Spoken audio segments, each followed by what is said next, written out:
Hi everyone, I'm Ma'am B, and today we're diving into the fundamental concept in Java programming, polymorphism. Okay, so bago tayo mag-start, what is polymorphism? So what exactly is polymorphism? So in programming, polymorphism refers to the ability of a variable or a function or method or an object to take on multiple forms. So in Java, we primarily encounter two types of polymorphism. This is the compile time polymorphism, also known as overloading, and runtime polymorphism, which involves method overriding. Okay, so another definition, yan, so ability of an object to take on many forms. So poly, many, morph, no, take on forms, so take on different forms or many forms. Okay, so ayan, so another definition lang din ulit. So in Java, the concept of polymorphism is closely related to inheritance. Now, as it relies on the fact that a subclass inherits the methods of its superclass. So by using polymorphism, we can write more flexible and reusable code that is easier to maintain and extend over time. So, mag-start muna tayo kay method overloading.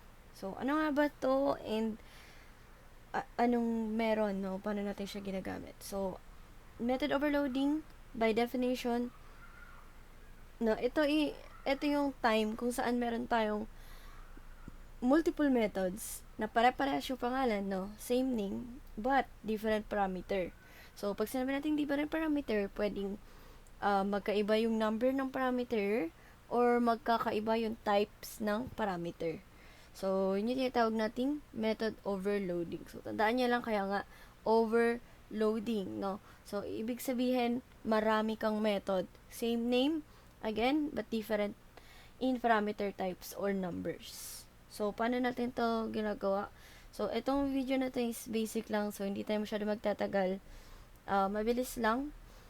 Okay, so, I believe na gamit naman na natin to si method overloading and method overriding doon sa ating video, which is si inheritance, no? So, kaya nasabi natin na polymorphism na nakarely siya kay inheritance since habang ginagamit natin yung isang paradigm, no, hindi natin napapansin. Pero actually, nagagamit na rin natin si polymorphism nung time na na-discuss natin si inheritance. Okay, so, punta na tayo sa ating code. So, para ipakita yung ating method overloading, siguro mag-stay lang muna tayo sa isang class. No? So, nandito tayo kay main.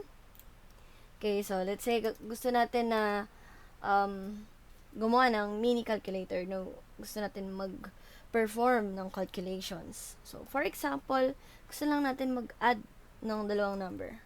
Add two numbers. Okay, so gawa tayo ng method. Public static void. Add. Okay, so ngayon itong ating method is tumatanggap siya ng dalawang parameter. So, si num1 and si num2. Num1 and si num2. Okay, so ngayon, ang gusto lang natin mangyari is makuha lang natin yung total nitong dalawang number, no? Si num1 and si num2. Okay, so gawa tayo ng total. Okay, num1 plus num2. Yan, so gusto lang natin yan ibalik. Isasort lang natin.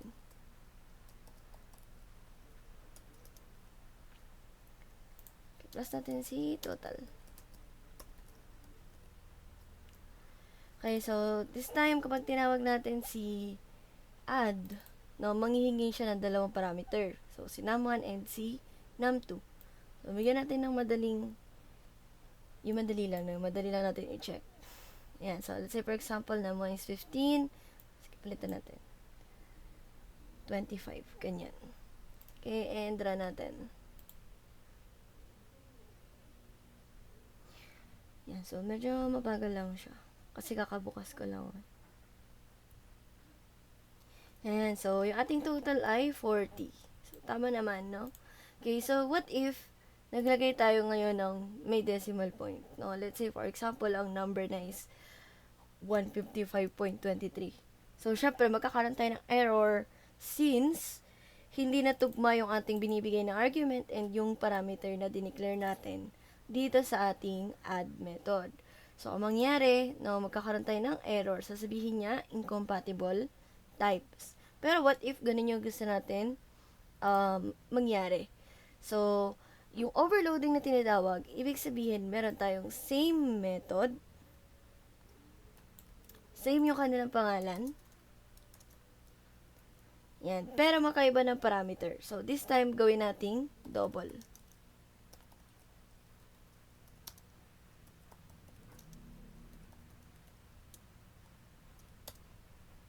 Okay, same lang din yung gagawin nating laman.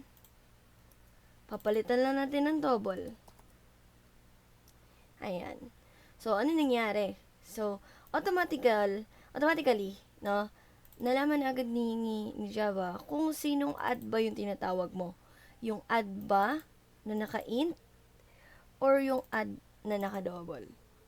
So, ito yung isang example na tinatawag nating method overloading. Ibig sabihin, meron tayong same method na parehas yung pangalan, add, pero magkaiba sila ng parameter. No, kasi itong isa is naka-int, itong pangalawa naman is naka-double. So, ano naman siya sabi na different number of parameters. So, let's say for example, gusto natin, sige, double na lang. Gusto natin double pa rin, pero 3 numbers na yung gusto natin mangyari. So, same name pa rin, add. Pero, dinagdagan natin ng pangatlong parameter. And, so, add din natin dito si num3. Okay. So, ayan. So, meron na tayong tatlong method na pare-parehas ng pangalan. Pero, again, magkakaiba sila ng parameter.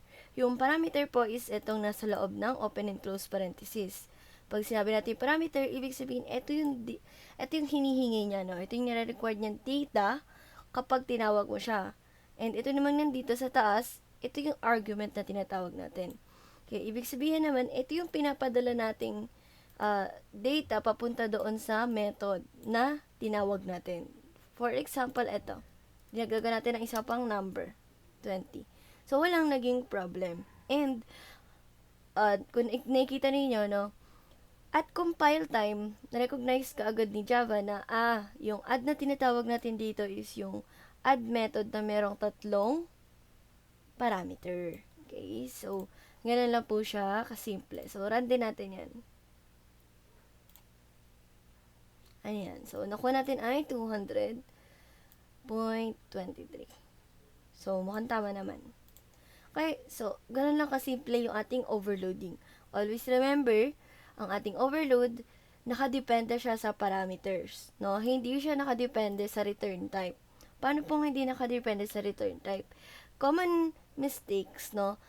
Ang iniisip kasi ng iba, kapag pinalitan mo yung method signature, no, bukod sa parameter, pwede na. No? Let's say, for example, instead na ang ating return type ay void, ginawa ko siyang int. So, try natin para makita natin kung ano yung mangyayari. So, pinalitan natin to ng int.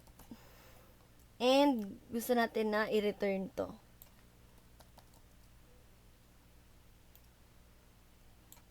Yan. So, kung napapansin ninyo, no, kapag return type yung pinalitan natin, no, hindi siya nagmamatter. Makikita pa rin yan ni Java as meron kang dalawang method, no? So, sasabihin niya sa atin na method add is already defined in class main. Ibig sabihin lang po, kapag nag-overload tayo, ang importante po dito is yung parameters. No? Kailangan magkaiba yung parameters, either magkakaiba yung type or magkakaiba yung number ng parameter. So, ganun lang siya ka-simple. So, again, ito ay hindi possible na mag-overload tayo na ang pinapalitan lang natin is yung ating return type.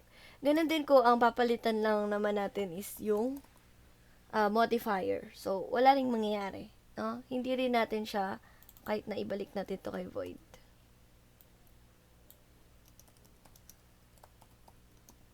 Yan. So, wala pa rin, no? May error pa rin.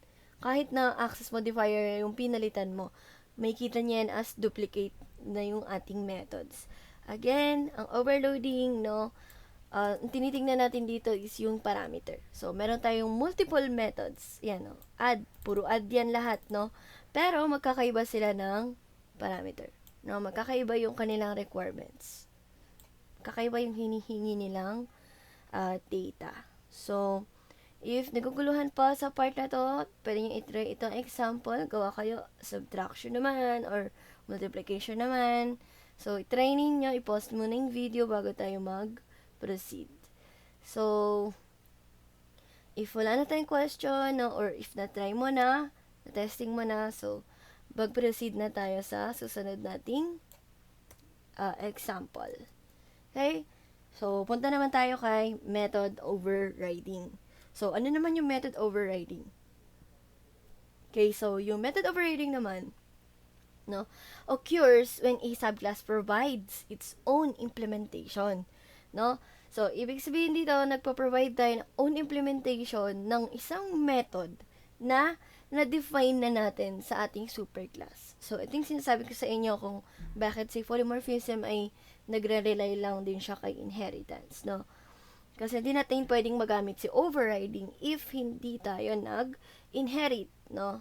So, importante na bago kayo pumunta dito sa polymorphism or sa video na to, kailangan naintindihan muna natin ng maigi si inheritance, no?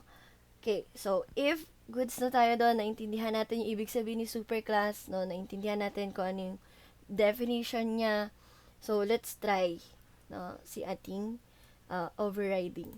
So, let's say, meron tayong dalawang method dito.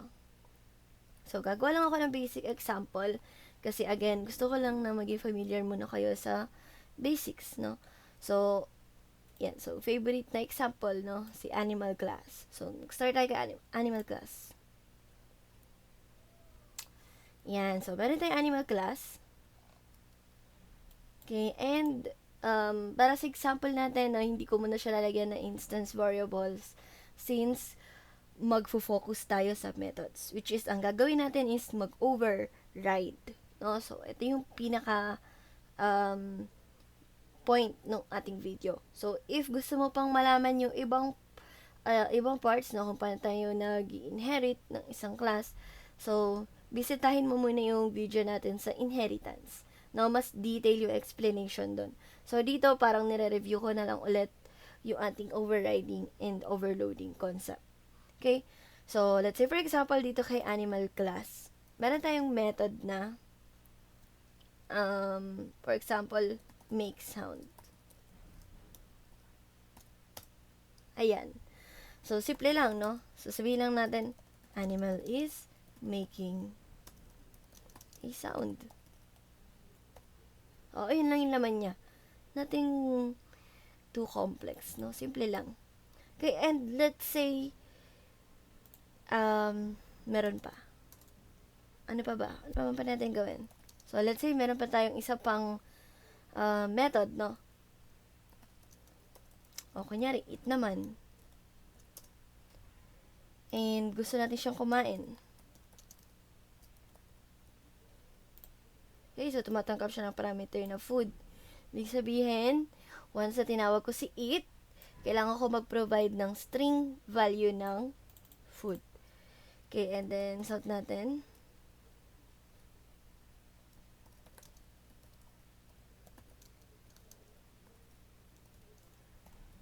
Ayan.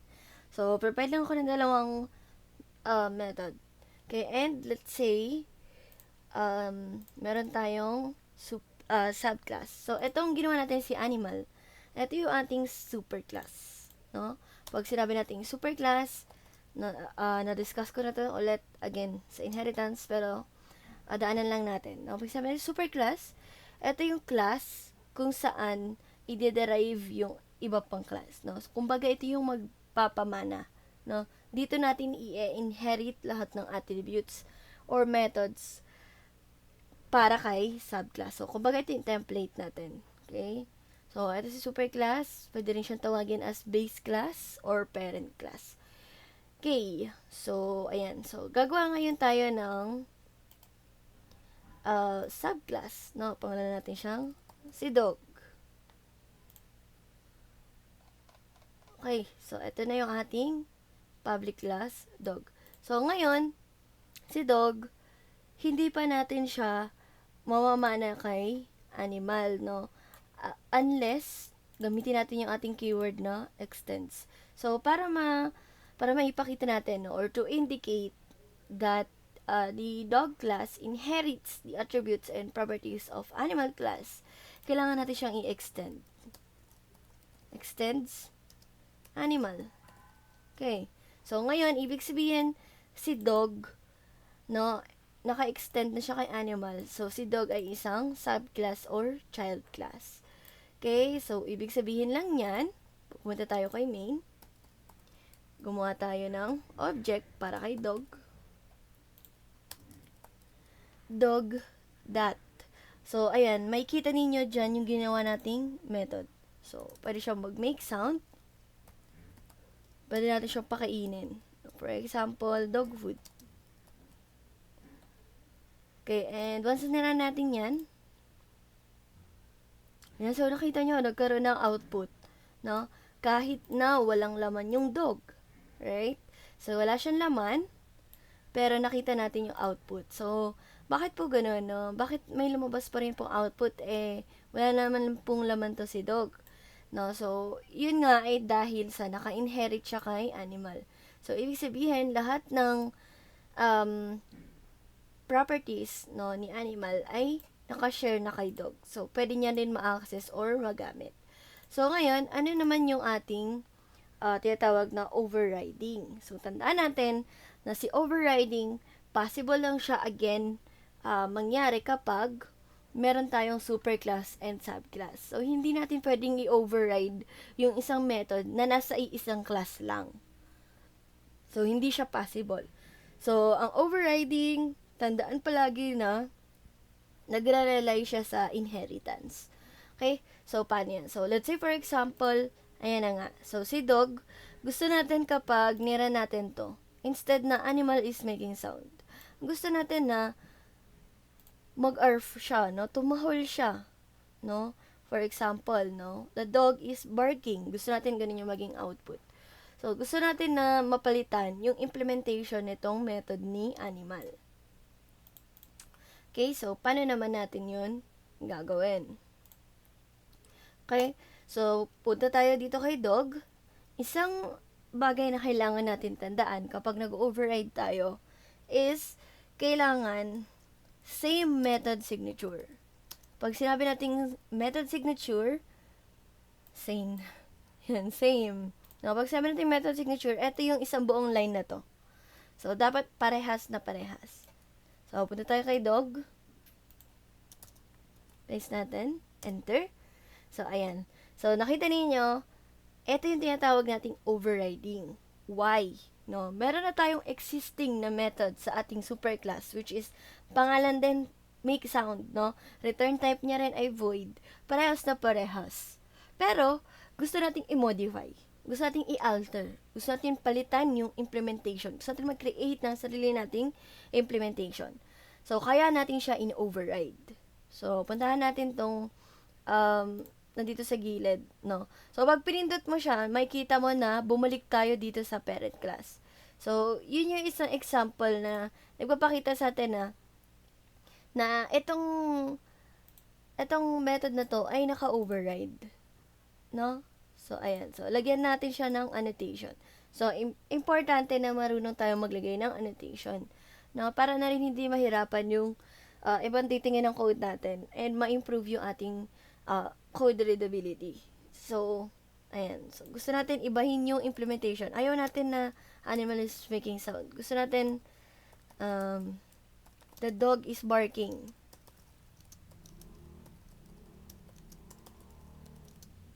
Loudly. Ayan. So, maingay, no, yung ating aso. Okay, so once na nira natin siya ulit, yan. So, instead na katulad kanina na nakita natin na output is the animal is making a sound. No, magiging output na natin, the dog is barking loudly. No? Why? Kasi nga po, in-override na natin itong method na to. Ibig sabihin, ito si method make sound, no? Ang ginawa natin is, in-override ko na siya. No? Pinalitan ko na yung kanyang implementation. Okay? So, ayun yung nangyari dito kay dog. Okay, so, what if i-override din natin itong si it? Okay, let's try to override it. Okay, so, lagyan natin ng annotation. Yan, and may kita nyo meron ng button dito sa gilid. Kung parehas tayo ng IDE, na may kita nyo yan. Pag pinindot nyo yan, babalik tayo kung saan yung kanyang parent class. Pinindot nyo naman sa loob ni parent class, may kita nyo na nandun naman din yung ating override na method. So, set tayo. The dog likes.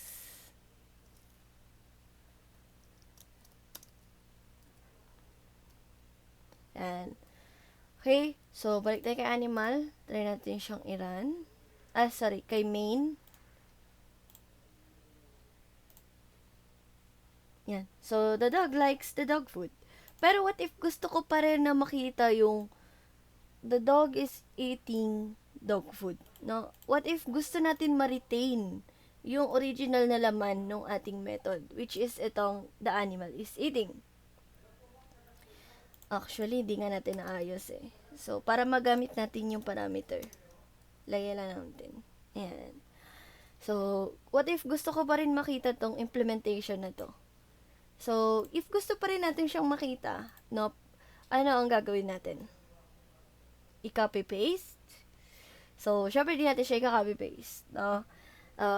Kapag gusto natin na ma-retain yung original na implementation ng method na pinagkuhaan natin or in-override natin, kailangan natin gamitin yung keyword na super.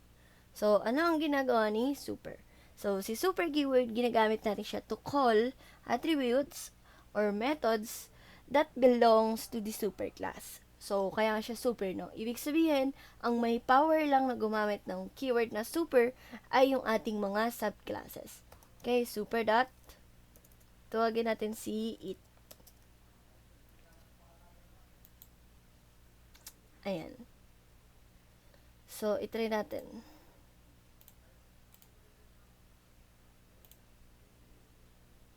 Yan. So, kung napansin natin, no? Naging tatlong line na yung output, no? So, the dog is barking, the animal is eating dog food, the dog likes the dog food. So, eto lang yung gusto kong ipakita para in case, no, dalawang bagay na pag-override. If completely gusto natin palitan yung implementation, pwede na natin siyang palitan agad. Hindi na natin kailangan tawagin si super. Pero if gusto natin ma-retain yung original implementation ng ating method, kailangan natin tawagin yung pangalan ng method, no? And yung keyword na super. Okay? So, hopefully, malinaw tayo sa part na yun. Okay? If merong question, pwede kayo mag-comment. No? And itry ko yung best ko na sagutin. If wala naman, no, pwede nyo itry, pwede nyo dagdagan yung mga methods na nandito. Let's say, pwede tayong mag-move. Ano pa bang pwedeng gawin ng mga aso, no? Or ng mga animal, no? So, ganun lang. So, again, yun yung pinagkaiba ni method overriding and method overloading. So, overloading, parehas ng pangalan ng method, pero magkaiba ng parameter. Ang method overriding, parehas ng method signature, pero, no, meron tayong binago sa implementation. Either completely pinalitan natin yung implementation or minodify natin, dinagdagan natin siya.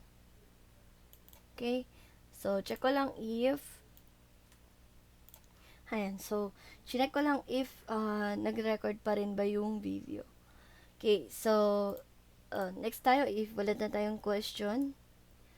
Okay, so, meron din tayong concept na tinatawag na upcasting and downcasting. So, ano itong mga ito? No? So, these are terms used to describe the conversion of one data type to another data type in Java. So, ito is another way para maipakita natin yung ating polymorphism. No, pag upcasting, ibig sabihin ito yung process of casting a subclass object to a superclass reference variable. Okay, so ibig sabihin yan, yung ating subclass, no, ang kanyang type ay yung ating superclass. No, kapag downcasting naman, ibig sabihin naman ito yung process of casting superclass papunta sa subclass object. No? Pero, take note, yung ating downcasting, ginagamit lang natin siya once na naka-upcast na yung isang object and then gusto natin siyang ibaba or ibalik sa kanyang original na data type or yung tamang type para sa kanya. So, hindi natin siya ginagamit na, for example, animal, tapos gagawin natin siyang, dog, animal, gagawin natin siyang dog. So, hindi pwede, no? So, try natin siya. So, ang syntax natin dito, for example, ito, example natin, meron tayo ditong ginawang object ni dog. And then, ang ginawa natin is, nilipat natin siya sa type na animal. So, ibig sabihin ng kanyang type na ay animal. No, si animal na yung kanyang type. Okay? So, pag downcasting naman, so, from kanina na naka-upcast, okay, binalik lang natin siya sa dog. So, try natin. Punta tayo kay main. Okay, so, kapag upcasting, pwede natin siyang isulat as, let's say, for example, so, meron kang ginawa na animal. Okay, and then, instead na animal, no, binigay natin siya kay dog. Okay, so, ibig sabihin po nito, no, yung ating animal, nag-create tayo ng object na dog. So, si dog, yung object na na-create natin na dog, ang type niya is animal. So, ang tanong, no, kapag ba tinawag natin yung animal that, wait lang, make sound, ano ang magiging output ko? Makukuha ko ba animal is making a sound? Or the dog is barking loudly? Tingin nyo, ano yung makukuha natin once na niran natin to? No? Ano kaya yung makukuha natin? So, to find out, try natin. So, bakit ganun, no? Bakit ang nakuha natin is, the dog is barking loudly.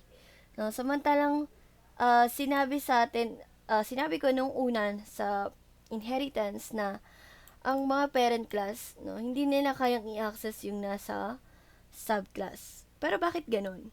No, bakit na-access natin yung the dog is barking? Bakit yun yung naging output? So, actually, anong nangyayari dito? No, kapag kaniran natin to, okay, hindi agad na-determine ng ating, kapag kinakode natin, hindi agad siya na-determine kung anong make sound ba yung tinatawag natin dito. Make sound ba ni animal?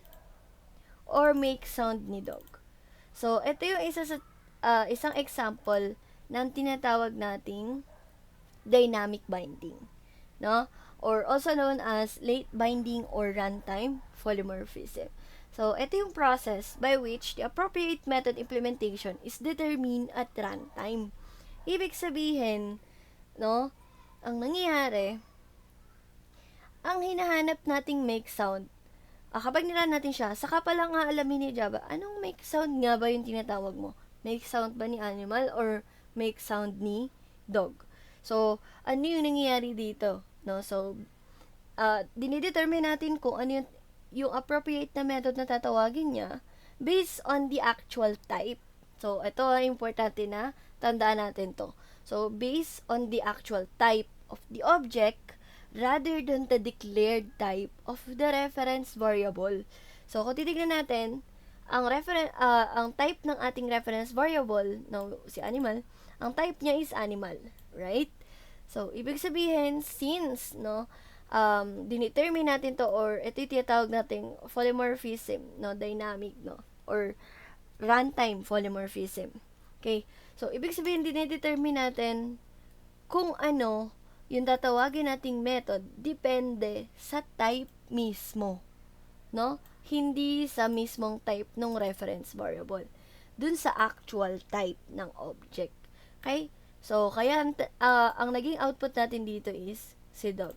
So, ito po, yung isang example na mapapakita natin na uh, polymorphism, ability to take on different forms, no? Kasi, what if meron pa tayong cat, or meron pa tayong bird, or meron pa tayong kung ano man na pet, no? Turtle. Okay? And, yung animal natin, pwede siyang maging new dog. Yung animal natin, pwede siyang maging new cat. So, nakikita ninyo, yung animal, kaya niyang mag-take on different forms. Pwede siya maging dog, pwede siya maging cat, pwede siya maging turtle. And, ang maganda doon is, naka-base tayo dun sa actual type ng object. Okay? So, kaya ang tinawag pa rin ay si dog. Okay? So, hope na clear yun sa atin. So, balikan natin yung isa pang nakita natin dito. So, si static binding. So, ano naman po si static binding? And ano naman yung pinagkaiba nilang dalawa? So, si static binding naman, no, ito yung nagre-refer sa process of linking a method call to the method implementation at compile time.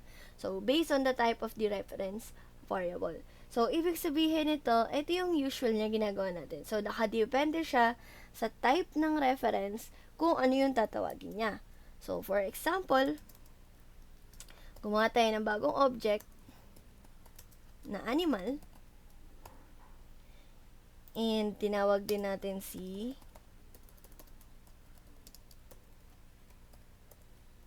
animal1 dot make sound. Okay, and next, gawa rin tayo para kay dog. Para lang makita natin. Okay, dog that make. Yan. So, ito ay isang example ng dynamic binding.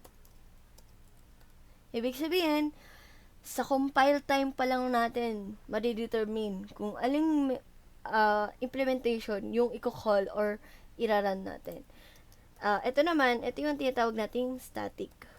Bakit po static? No, kasi nakadepende tayo sa reference type, no? Sa type ng reference, kung ano yung tatawagin niya. So, ayan, based on the type of the reference variable.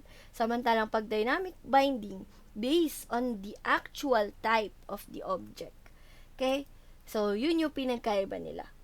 Okay? So, ibig sabihin, ito, nakadepende tayo sa mismong type niya. So, kung animal yan, ibig sabihin, yung implementation ni animal na make sound, yung matatawag. Kung dog yan, ibig sabihin, implementation ni make sound na dog yung matatawag. So, kapag kanira natin yan, may kita natin, una, the dog is barking loudly. No? Since yung type ng object natin dito is dog, kaya dog yung nakita natin. Okay, yung pangalawa natin is, the animal is making a sound, which is, dahil naka-static binding tayo. So, ibig sabihin, upon compile time, na-determine na kaagad ng ating, ni Java na, make sound yan ni animal. Okay, at ganoon din sa dog, no? Kasi nga, naka-static binding. So, yun lang yung tatandaan natin. Huwag kayong malilito kay dynamic binding and static binding. Again, pag dynamic binding, dinidetermine natin siya upon runtime, no? And based on the actual reference, no? While static binding, no, nade-determine siya during compile time and based on the reference type. Okay? So, hopefully, clear tayo dun. Okay? So, para mapakita naman natin yung downcasting, no? Masyado nang na-traffic si downcasting. Okay? So, para naman natin mapapakita si downcasting. So, si downcasting, no? Bakit ba natin kailangan mag-downcast? No, let's say, for example, dito kay dog, meron tayong isa pang method. Void play. South. Okay, the dog is playing. Okay, pagpunta tayo kay main, and trinay natin tawagin si animal. Dot hindi natin makikita dito si play. Kahit na ipilit natin, wala tayong makikita play.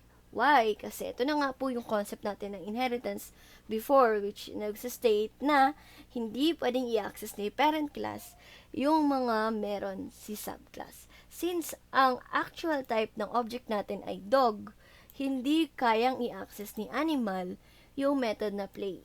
Dahil nasa loob siya ng, dahil ang kanyang type ay nakadeclare as animal.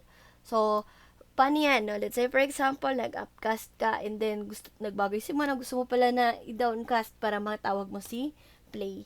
So, to downcast, no, ang gagawin natin is, gagawa tayo ng, bibigyan natin siya ng type na dog. So, for example, doggy equals, and explicit cast yung gagamitin natin. So, i-convert natin pabalik sa dog, si animal.